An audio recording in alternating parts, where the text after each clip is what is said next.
اللہ تعالیٰ نے جتنے انسانی رشتے بنائے ہیں، ماں باپ، بہن بھائی، چاچے تائے، دادا دادی، نانا نانی، ساس سسر، خالہ بھانجا، بھتیجا، پھوپھی پھوپھا، یہ جتنے اللہ نے رشتے بنائے ہیں، ان میں سب سے اہم رشتہ خامند اور بیوی ہے۔ سب سے اہم رشتہ خامند اور بیوی ہے۔ سب سے قریب ترین رشتہ خامند اور بیوی۔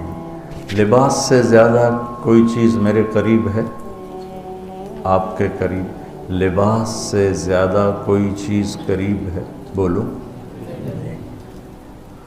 تو اللہ تعالیٰ کہہ رہا ہے کہ میری بیوی میرا لباس ہے، اور میری بیوی سے کہہ رہا ہے کہ تیرا خامن تیرا لباس۔ تو میں سے مراد سب شادی شدہ، جتنے شادی شدہ لوگ ہیں۔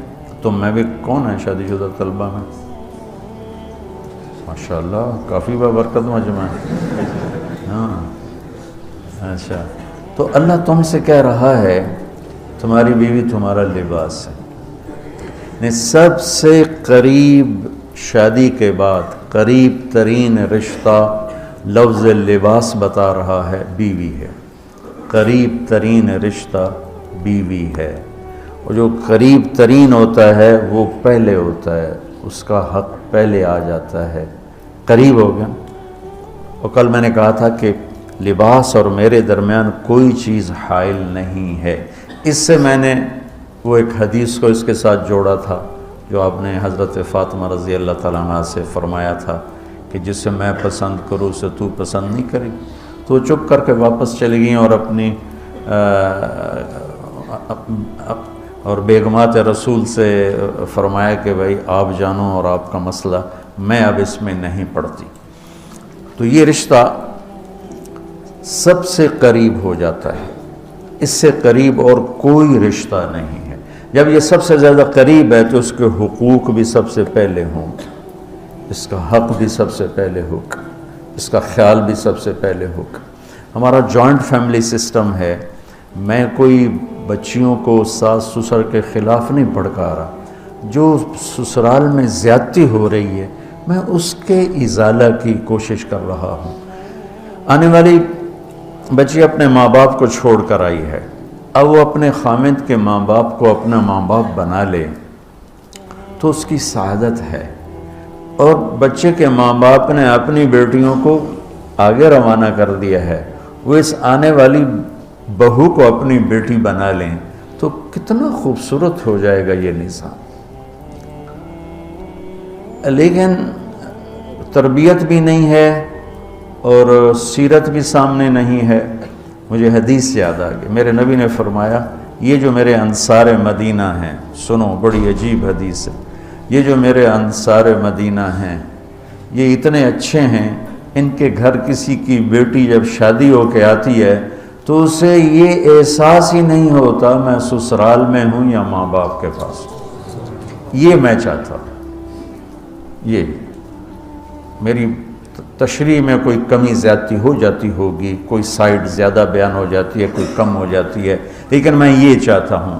یہ حدیث مجھے اللہ نے ابھی یاد دلوائی ہے، حیات الصحابہ میں ہے، جلد اول میں ہے، کہ آپ نے فرمایا کہ یہ جو میرے انصار، میں دوبارہ کہہ رہا ہوں، یہ جو میرے انصار مدینہ ہیں یہ اتنے قابل تعریف ہیں کہ ان کے گھر جب کسی کی ڈولی اترتی ہے تو اس آنے والی بچی کو یہ احساس نہیں ہوتا کہ میں اپنے گھر میں ہوں یا سسرال کے گھر میں۔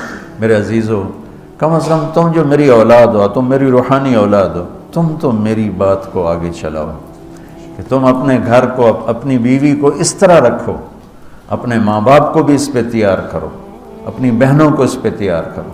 ایک رخ تنقید دی، اے کر دی بھائی، اے کر دی بھائی، یہ سارا یہ میرا ماحول ہے۔ پتہ اٹھیندی کی میں، باندھی کی میں، ٹردی کی میں، یہاں تک یہ ساری کانوں سنی بات ہے۔ تو بچے کے ماں باپ کہیں ہماری بیٹیوں کی تو شادی ہو گئی، اللہ نے ہمیں بیٹی دے دی ہے، اب ہم اس کو بیٹی بنا کے رکھیں گے، اور آنے والی کہے کہ میرے ماں باپ کو تو میں نے چھوڑ دیا، اب میرے خامند کے ماں باپ میرے ماں باپ ہیں، میں نے ان کے پاؤں دھو کے پینے ہیں، تو خود اپنی خوشی سے سارے گھر کی خدمت کرے، کون روکتا ہے؟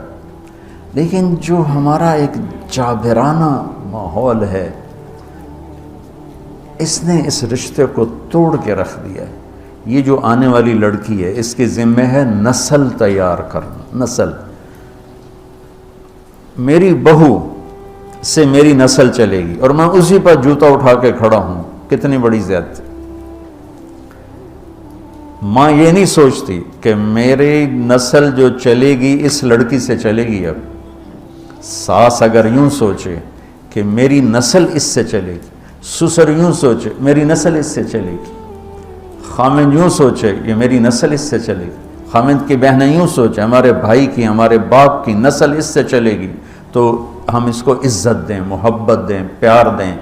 تو وہ پاگل ہے جو تمہیں کاٹ کھائے گی یا تم سے لڑے گی؟ اس کو تانے اتنے ملتے ہیں، ذلت اتنی ملتی ہے۔ اور میں نے جیسے کہا لباس سب سے قریب ہے، تو اس کے بعد بیوی کا حق سب سے پہلے آ جاتا ہے۔ ماں باپ کی طرف سے زیادتی آئے تو تمہارے ذمہ ہے اپنی بیوی کو بچاؤ، اللہ کے واسطے اپنی بیویوں کی حفاظت کرو۔ ہاں تمہاری بیوی کی طرف سے زیادتی آئے تو اللہ کے واسطے ماں باپ کی حفاظت کرو۔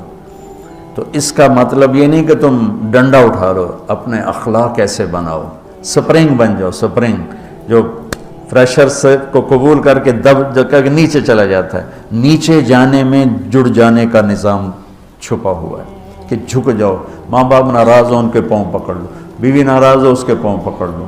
ذلت میں عزت چھپی ہوئی ہے، ساری زندگی کا تجربہ بتا رہا ہوں۔ ذلت اللہ کی رضا کے لیے ذلت اٹھانے میں عزت چھپی ہوئی ہے۔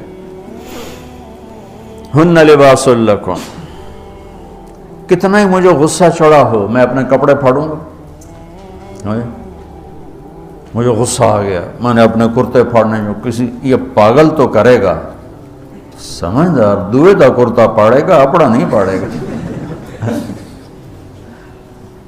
اب مجھے بیوی پہ غصہ چڑھ گیا تو میرا لباس ہے، اس کو تار تار کر دوں، گالیاں دوں، تھپڑ ماروں، تو ایسے جیسے میں اپنے کرتے کو پھاڑ رہا اور اپنے کرتے کو تار تار کر رہا۔ بیوی کو غصہ چڑھے تو وہ اپنے کپڑے پھاڑتی ہے۔ کپڑوں کے لیے کتنے حفاظتی نظام ہیں، الماریاں بنی ہوئی ہیں اور ہینگر بنے ہوئے ہیں، کریز خراب نہ ہو۔ ہم کھاتے ہوئے کیا کرتے ہیں، آگے اگر کپڑے نئے پہنے ہوں تو آستینیں چڑھا لیتے ہیں کہ کہیں کوئی شوربہ کچھ سالن ادھر نہ لگ جائے، ادھر نہ لگ جائے۔ میں جب بھی بیٹھتا ہوں تو میری بیوی کہتی ہے آستینیں چڑھاؤ، آستینیں چڑھاؤ، لگنا چاہے۔ اور آگے ہم کیا کرتے ہیں، تولیہ رکھتے ہیں، نیپکن رکھتے ہیں، رومال رکھتے ہیں۔ بڑے بڑے ہوٹلوں میں جاؤ تو پہلے وہ ساتھ رکھا ہوتا ہے کہ کوئی کھانے کا ذرہ گرے، سالن کا کوئی قطرہ گرے تو آپ کے کپڑے خراب نہ ہوں۔ ہم کیچڑ میں جا رہے ہوں تو ہم اپنے پاؤں گندے کر لیتے ہیں، کپڑے گندے نہیں ہونے دیتے۔ اپنے شلوار اوپر کر لیتے ہیں، پتلون اوپر کر لیتے ہیں، پاجامہ اوپر کر لیتے ہیں۔ تو جب کہیں سے کوئی آنے لگے ایسی ناگواریاں تو اپنے اوپر لے لو، بیوی پہ نہ آنے دو۔ ہم کپڑا بچاتے ہیں یا پاؤں بچاتے ہیں؟ کپڑا بچاتے ہیں، شلوار اوپر ٹانگ لیتے ہیں، کرتے کو یوں سمیٹ لیتے ہیں۔ تو جتنا کیچڑ ہے حالات کا، واقعات کا، اخلاق کا، وہ کیچڑ اپنے اوپر لے لو، بیوی کو بچا لو۔ اور بیوی کیا کرے، وہ جتنا کیچڑ ہے حالات کا، واقعات کا، ناگواریوں کا، اپنے اوپر لے لے، خامد کو بچا لے۔ لباس کا اور کیا کام ہے، یواری سواتکم، یہ تمہارے عیب چھپاتا ہے۔ تو میرا کام کیا ہے، میں بیوی کی کمیاں چھپاؤں، ڈھنڈورا نہ پیٹوں۔ بیوی کا کام کیا ہے، خامد کی کمیاں چھپائے، ڈھنڈورا نہ پیٹے۔ دوسرا کام کیا ہے لباس کا، وریشہ، لباس مجھے خوبصورت بناتا ہے۔ یہ ایک واحد رشتہ ہے جو زندگی کو خوبصورت بناتا ہے۔ سب کچھ ہو، بیوی نہ ہو تو تنہائی کا احساس مار دیتا ہے۔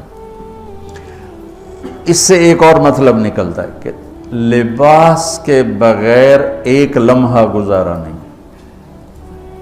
سارا دن پانی نہیں پیتے ہیں نا، اب میں بیان میں پانی پی رہا ہوں، لیکن 16 گھنٹے تو گزارے ہیں نا، پانی نہیں پیا، کھانا نہیں کھایا، 16 سیکنڈ لباس کے بغیر گزار سکتے ہیں؟ بولو. کوئی بھی کمرے میں نہ ہو، تم تنہا ہو، تم کپڑے اتارو تو تم اپنے آپ کو عجیب فیل کرو گے، تم خود اپنے آپ کو چادر میں چھپانے کی کوشش کرو گے. ان لباس ایک ایسی زبردست ضرورت ہے بلا دلیل کہ تم تنہا کمرے میں بھی کپڑے اتارو تو تم اپنے آپ کو عجیب سا محسوس کرتے ہو. اس سے پتہ چلا کہ بیوی کے بغیر کوئی زندگی نہیں ہے اور خامد کے بغیر عورت کی کوئی زندگی نہیں ہے. یہ ہمارا بدبخت معاشرہ ہندی کہ کسی بچی کو طلاق ہو جائے وہ گل سڑ کے مر جاتی، اس کی شادی نہیں ہوتی. کوئی جوان بچی بیوہ ہو جائے وہ سسک کے مر جاتی، اس کی شادی نہیں ہوتی. کوئی 40-50 سال کا ہو جائے مرد، اس کی بیوی مر جائے، کوئی اس کو لڑکی دینے کے لیے تیار کوئی نہیں. اور لباس کا لفظ بتاتا ہے کہ شادی کے بغیر انسان ننگا ہے، اور ننگے انسان کا کوئی کہیں بھی گزارا نہیں ہے. لفظ لباس بتاتا ہے کہ ہم اس چیز کو رواج دیں کہ شادیاں ہوں، بیوہ کی شادی ہو، مطلقہ کی شادی ہو، کوئی کس کی بیوی مر جاتی ہے. حضرت ابن مسعود کا فرمان ہے اگر میری موت میں 10 دن باقی ہوں تو بھی میں شادی کر لوں گا اگر میری بیوی مر جائے تو. ابو ہریرہ کہتے ہیں اگر میری زندگی میں 7 دن باقی ہوں اور میری بیوی مر جائے تو میں 1 ہفتہ بھی شادی کے بغیر نہیں رہوں گا، میں شادی کر لوں گا. تو ہم ایک ہندی معاشرے سے متاثر ہیں جہاں بیوہ کی کوئی سنوائی نہیں، مطلقہ کی کوئی سنوائی نہیں، اور کوئی جوان بھی 2-4 بچے ہیں اور بیوی مر جائے تو اس کی کوئی شادی نہیں ہے. وہ سسک کے وہ بلک کے زندگی گزارتے ہیں. ہم لوگ اس کو رواج دیں. لباس، لفظ لباس بتا رہا ہے کہ جیسے لباس کے بغیر ایک لمحہ آدمی چین سے نہیں بیٹھ سکتا، ایسے ہی اس رشتے کے بغیر زندگی میں کوئی خوبصورتی نہیں، کوئی حسن نہیں ہے. ہن لباس لکم انتم لباس لہن. تو لباس کیا کرتا ہے؟ زیب و زینت. لباس کیا کرتا ہے؟ عیب چھپاتا ہے. لباس کیا کرتا ہے؟ خوبصورت بناتا ہے. تو اس رشتے کو خوبصورت بنانا ہے بیوی خامند کے لیے، خامند بیوی کے لیے. کس طرح یہ رشتہ خوبصورت بنے گا؟ اچھے اخلاق کے ساتھ. اچھے اخلاق کے ساتھ. اگر گھر والوں کے اخلاق اچھے ہوں، اور بچی ساس سسر کو ماں باپ بنا لے، ساس سسر بچی کو ماں باپ بنا لے، خامند بیوی کو ہتھیلی کا چھالا بنا لے، بیوی خامند کو ہتھیلی کا چھالا بنا لے. میں قربان جاؤں اپنے نبی پر. ساری کائنات کو نور ایمان دینے والی ہستی، اور حضرت عائشہ رضی اللہ عنہ کو لقمے بنا کے کھلا رہے ہیں. کمال. حضرت عائشہ رضی اللہ تعالیٰ عنہ وہ بڑی بڑی بوٹیاں ہوتی تھیں نا، وہ اٹھا کے ایسے نوچتیں اور پھر رکھ دیتیں، روٹی کا ٹکڑا تھا. میرے نبی وہی بوٹی اٹھاتے جہاں حضرت عائشہ نے نوچا ہوتا تھا، وہیں دکھا کے کرتے تھے، ان کی محبت کو لینے کے لیے اور ہمیں سکھانے کے. حضرت عائشہ گلاس اٹھاتی، بڑے بڑے ہوتے تھے، اب تو یہ چھوٹے چھوٹے گلاس ہیں. بخل کا زمانہ آ گیا، پانی بھی تھوڑا دیں. ہمارے دیہات کا کلچر تھا، اب تو مٹ گیا ہے، مہمان ہی کوئی نہیں ہوتے. جب کچی سڑکیں ہوتی تھیں اور ذرائع نہیں تھے تو بہت سے مسافر ہمارے ڈیروں میں آ کے رات گزارتے تھے. ہماری پہچان والے نہیں، اجنبی راہگیر، اور کوئی پہچان والے بھی، لیکن جو بھی تھے، کوئی اپنے ہیں، پہچان والے ہیں، دوست ہیں، مسافر راہگیر ہیں، ان کو رات کو کھانے کے بعد دودھ پلانا یہ ہماری تہذیب تھی کہ جتنے بھی ہیں دیرے میں 15 ہیں، 20 ہیں، 1 ہے، جاؤ بھائی روٹی کھا لی، ہاں دودھ پیواؤ سارے ہیں. جانور بہت زیادہ ہوتے تھے، کھیتی باڑی کم ہوتی تھی، دودھ وافر ہوتا تھا. وہ گلاس اتنے بڑے بڑے ہوتے تھے، 3-3 پاؤ کا گلاس ہوتا تھا. تو ایک ہمارے دادے کے زمانے کا نا چاچا لال سنپال، وہ آ گیا دیرے میں، نوکر گیا دودھ پلانے. تو گلاس کو دیکھ کے نوکر سے کہندا پتر میں نہیں پیندا. اس کہا چاچا کیوں نہیں پینا؟ اس کہا دو تو ود پیواں تو بے غیرت بنا تے دو تے میرا گزارا نہیں جاتا. میں نہیں پیندا. تو حضرت عائشہ رضی اللہ تعالیٰ عنہ گلاس اٹھاتی اور یہ پیا، یہ رکھا. میرے نبی اٹھاتے اور جہاں حضرت عائشہ کے ہونٹ لگے ہوتے تھے وہاں ہونٹ رکھ کے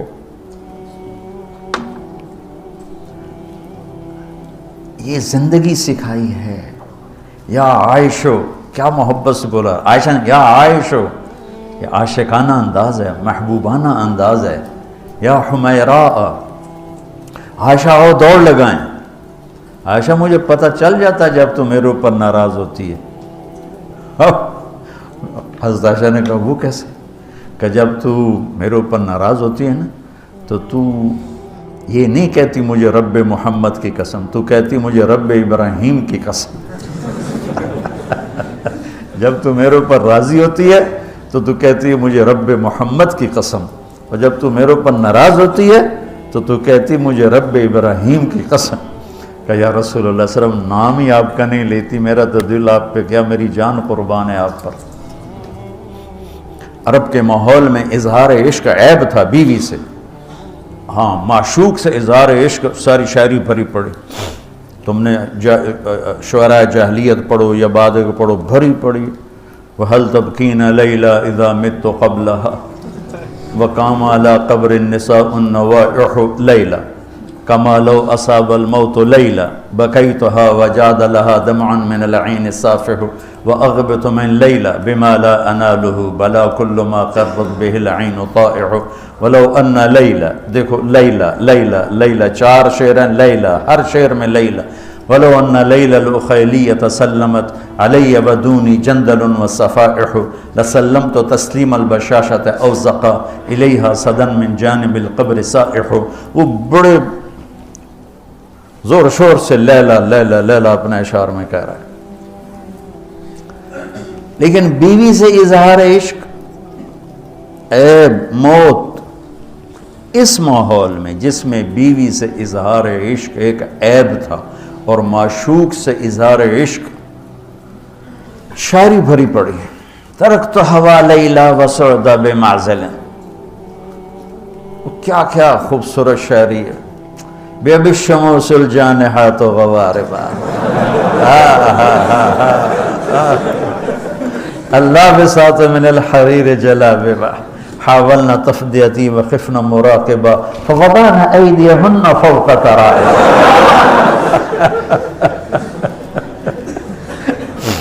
عرب کی شاعری بھری پڑی ہے عشق و معشوقی سے. اس ماحول میں میرے نبی سے ایک شخص کہتا ہے یا رسول اللہ من احب الناس الیک، آپ کو سب سے زیادہ کس سے پیار ہے؟ بھری محفل ہے، مسجد الگ نہیں کہ یوں کر کے پوچھ رہا ہو. بھری محفل میں آپ سب سے زیادہ کس سے پیار کرتے ہیں؟ تو آپ نے زور سے کہا عائشہ سے. اللہ اکبر اللہ اکبر. ہائے ہائے ہائے ہائے. وہ تو ہل گئے، وہ کہنے لگے، ان کی تو سمجھ میں نہیں آئی بات. تو انہوں نے کہا یا رسول اللہ میرا مطلب ہے مردوں میں آپ کس سے زیادہ پیار کرتے؟ تو آپ کو اندازہ ہو گیا بھائی کیوں یہ پوچھ رہا. اس کو ہضم نہیں ہوا جواب. تو آپ نے کہنا تھا ابو بکر سے. تو آپ نے فرمایا مردوں میں عائشہ کے ابا سے، ابوہا عائشہ کے ابا سے. کیا زندگی سکھائی. ہن لباس لکم وانتم لباس لہن، یہ تمہارا لباس ہیں. تمہیں کتنا ہی غصہ چڑھے لباس تو نہیں پھاڑو گے. تمہیں غصہ چڑھے بیوی کو بے عزت نہ کرو. بیوی کو غصہ چڑھے تو کرتا پھاڑے گی، اپنا دوپٹے کو آگ میں ڈالے گی نہیں، اس کو بچائے گی. صرف پاگل یہ کام کرتا ہے. اسی ایک لفظ لباس کے اندر زندگی گزارنے کا پورا طریقہ موجود ہے. اور اسی کے اندر بیواؤں کی، مطلقہ کی، رنڈوے کی شادی کا اشارہ خوبصورت موجود ہے کہ لباس کے بغیر تو ایک لمحہ انسان نہیں گزار سکتا، کہ اس کو رواج دینا، اس کو رواج دینا یہ ہمارے ذمے ہے، اور اپنے نبی کی معاشرت کو بتانا یہ ہمارے ذمے ہے۔ ہم تو ان مسائل میں پڑ گئے جن کا نہ جنت سے تعلق ہے نہ جہنم سے تعلق ہے، الٹا وہ مسائل جس میں زیادہ اختلاف ہے اس میں زیادہ بولنا، زیادہ تقریریں کرنا، اس چیز نے ہمیں اپنی منزل سے بہت دور کر دیا، ہم کھو گئے ہیں، کہیں اور چلے گئے ہیں۔ تو اس عرب کے ماحول میں میرے نبی نے لباس بنا کے دکھایا۔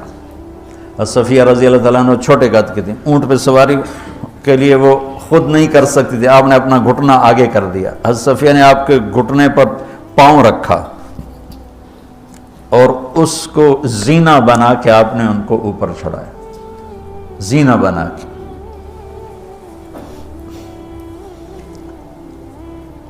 جہاد کے سفر سے واپسی ہو رہی ہے، سب صحابہ سے کہا آگے نکل جاؤ، سب آگے نکل گئے، اتنا نکلے کہ غائب ہو گئے، نظر نہیں آ رہے۔ تو آپ نے کہا عائشہ دوڑ لگائیں، اللہ، عائشہ دوڑ لگائیں، ہم نے کہا جی لگائیں۔ تو حضرت عائشہ فرماتی ہیں میں نے دوڑ لگائی، میں آگے نکل گئی، آپ پیچھے رہ گئے۔ کچھ سال گزر گئے، جہاد کے سفر سے واپسی ہو رہی، آپ نے کہا عائشہ دوڑ لگائیں، میں نے کہا جی لگائیں۔ چلو بھائی آگے چلے جاؤ، سب آگے چلے گئے، غائب ہو گئے۔ تو کہنے لگے میں نے دوڑ لگائی، میں موٹی ہو گئی تھی، میں پیچھے رہ گئی، آپ آگے نکل گئے۔ تو آپ نے کہا حاضی بتلک، اب ہمارا تیرا حساب برابر ہو گیا۔ آپ بچوں زندگی تو پڑھو کہ تمہارے نبی نے کیا خوبصورت زندگی گزاری ہے۔ ایک صحابی کہتے ہیں دائم الفکر متواصل الاحزان، کیسے تھے ہمارے نبی؟ تو وہ جواب دیتے ہیں بڑے غمگین، بڑے فکر مند۔ ٹھیک ہو، یہی سوال ایک شخص حضرت عائشہ سے کرتا ہے کیسے تھے ہمارے نبی؟ کہتی ہیں کان ضحاکن بسامن، بڑے ہنسنے والے، بڑے مسکرانے والے۔ ایک کہہ رہا ہے بڑے غمگین، بڑے فکر والے، ایک کہہ رہی ہیں بڑے ہنسنے والے، بڑے مسکرانے والے۔ یہ فرق کیوں ہے؟ ایک نے دیکھا ہے مسجد کے ماحول میں، وہاں نبوت کی ذمہ داری مقدم ہے اور اس کا احساس آپ پر وزن ڈال رہا ہے۔ اما عائشہ نے دیکھا مسکراتا ہنستا کہاں؟ گھر میں، گھر میں آپ مسکرانے والے ہیں، آپ ہنسنے والے ہیں، اور نبوت کی ذمہ داری ہے، درد بھی ہے، لیکن اس کو اندر چھپا لیا ہے۔ اب بیگم کو ہنس کے دکھا رہے ہیں، خوش ہو کے دکھا رہے ہیں، اور ان کے ساتھ لاڈ کر رہے ہیں، ان کے ساتھ پیار کر رہے ہیں۔ وہ جو حدیث ام زرع ہے شمائل ترمذی کی، کتنی لمبی چوڑی وہ لایانی کہانی ہے، اور آپ نے بیٹھ کے ساری سنی۔ آج کا تو کوئی بزرگ ہو تو کہتا ہو تو کیا لایانی شروع کر دی، اتنی دیر میں تو ذکر ہو سکتا تھا۔ بیوی کے ساتھ لایانی بھی عبادت، وہ لایانی تو ہوتی نہیں بیوی کے ساتھ۔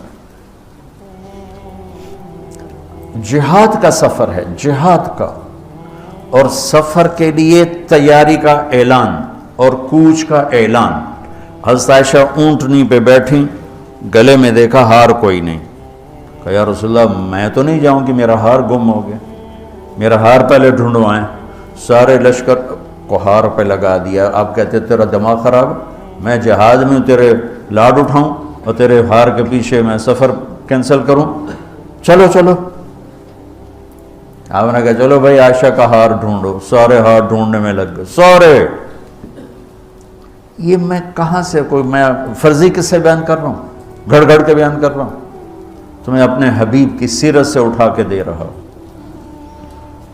کوئی آپ کسی سیر پہ نہیں نکلے تھے کہ کوئی بات نہیں سفر کینسل کرو، جہاد کا سفر ہے، اور آپ کہہ رہے ہیں عائشہ کا ہار ڈھونڈو۔ آپ دیکھ رہے تھے کہ آگے عورتوں کے ساتھ کتنے کتنے ظلم ہوں گے۔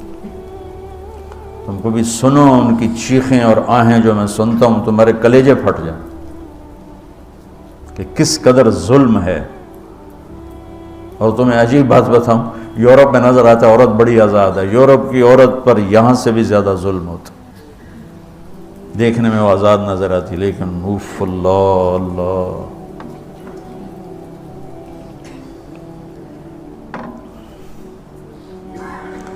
شام ہو گئی تو قافلہ رک گیا، اب تو بھائی شام ہو گئی، ہار نہیں ملا۔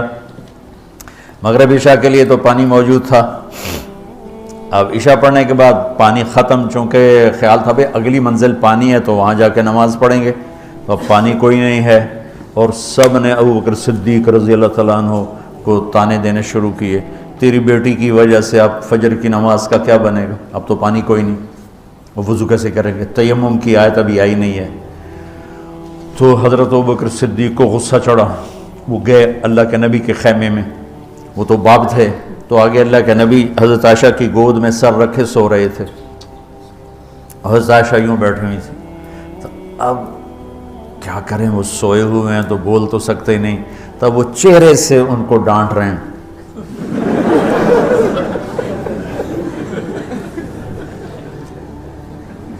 اور آگے بڑھ کے انگلی یہاں ماریں، ٹک یوں، وہ کہتی میں ایسے ہو گئی تاکہ انگلی کے درد سے میں یوں نہ ہوں، کہیں اللہ کے نبی جاگ نہ پڑیں، تو ٹک ٹک ٹک ٹک،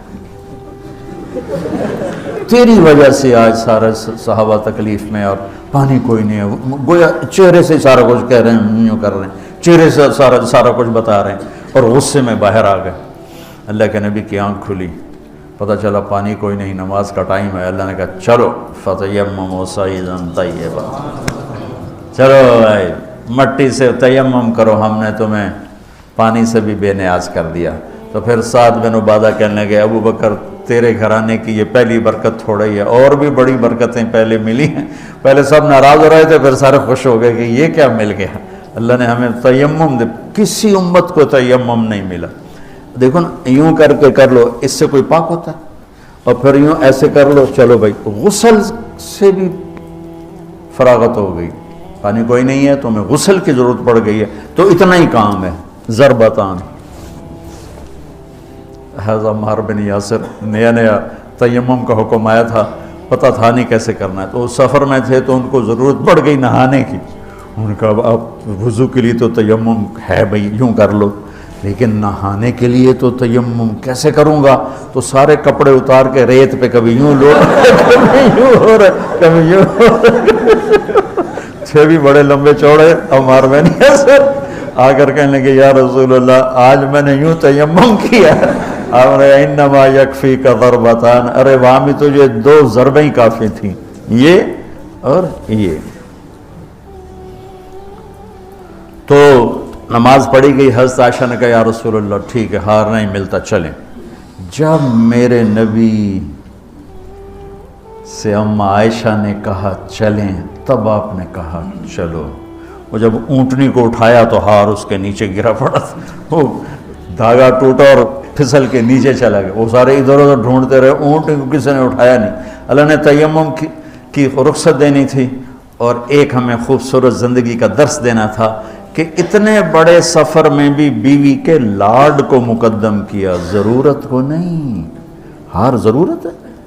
بولو بولو، اس لیے کہلوانا چاہتا ہوں کہ تمہیں مشکل سبق بتا رہا ہوں، یہ یہاں کرسی پہ بیٹھ کے بتانا بہت آسان ہے، جب ناگواری آتی ہے پھر پتہ چلتا ہے کہ اب اپنے آپ کو سنبھالنا کیسے۔ اگر ناگواریوں کو سہنا سیکھ جاؤ گے تو تمہارا گھر جنت بن جائے گا، اگر ناگواریوں کو اگلنا شروع کرو گے تو تم اپنے گھر کو جہنم بنا لو۔ یاد رکھنا، شکل صورت چند دن، روپیہ پیسہ ایک دن بھی نہیں، کپڑے زیور گاڑیاں چند دن، اور اخلاق موت تک ساتھ دیتے۔ اخلاق کا حسن کبھی باندھ نہیں پڑتا، اخلاق کے حسن و جمال کو کسی میک اپ کی ضرورت کوئی نہیں۔ بمکارم الاخلاق کن متخلقا لیفوہا ثناء جدک العطر الثنی فاصدق صدیقک ان صدقت صداقتا فادفع عدوک باللتی فاذا الذی۔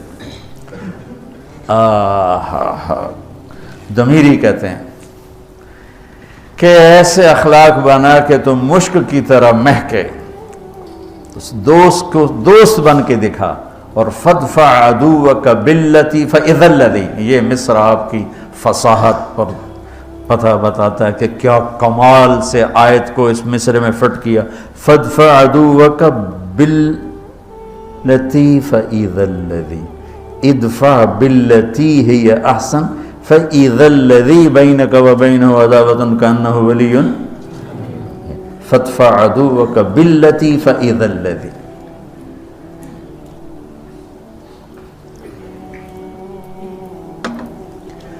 تو یہ رشتہ بہت مظلوم ہے اس وقت، بہت مظلوم ہے.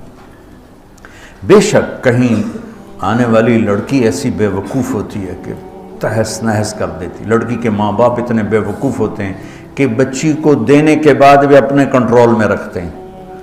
وہ بیچاری نہ ادھر کی ہوتی ہے نہ ادھر کی ہوتی. کہتی میں تینوں پالیا ہے تو میری مننی ہے کہ اپنے خامن دی مننی ہے. حالانکہ جب قبول کیا کا لفظ کہہ دیا، اب سب سے بڑا حق خامد کا ہے.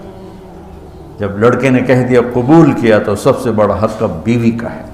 میرے نبی نے اس رشتے کو خوبصورت کر کے دکھایا، حسین کر کے دکھایا، اور اس وقت سارے ملک میں ایک آگ لگی ہوئی ہے اور اس کے پیچھے اور کوئی بڑے اسباب نہیں، صرف بد اخلاقی ہے، صرف بد اخلاقی.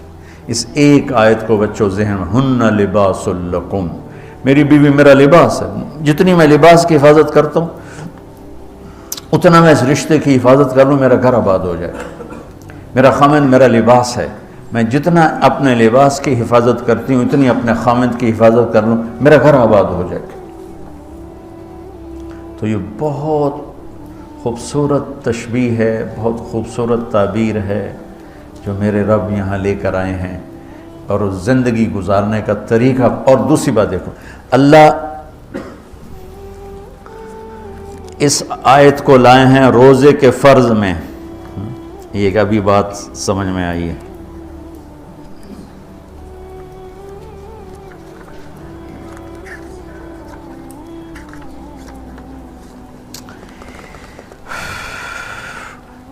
پیچھے آ رہا ہے یا الذین آمنوا کتب علیکم الصیام، روزے آ رہے ہیں، ٹھیک ہے. یہ سارا روزہ آ رہا ہے، یہ سارا روزہ آ رہا ہے. اذا سالک عبادی، اس میں دعا آ گئی. پھر احل لکم لیلۃ الصیام الرفث، یہ معاشرت آ گئی. اس کے بعد پھر اللہ تعالیٰ بتا رہا ہے کلوا واشربوا حتی یتبین لکم الخیط الابیض.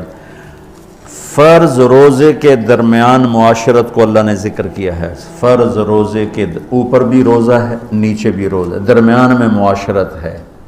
یہ ایک بات ابھی ذہن میں آئی ہے کہ ہم روزے کو جتنی اہمیت دیتے ہیں، عبادات کو ہم جتنی اہمیت دیتے ہیں، اتنی اہمیت ہم معاشرت کے احکام کو نہیں دیتے.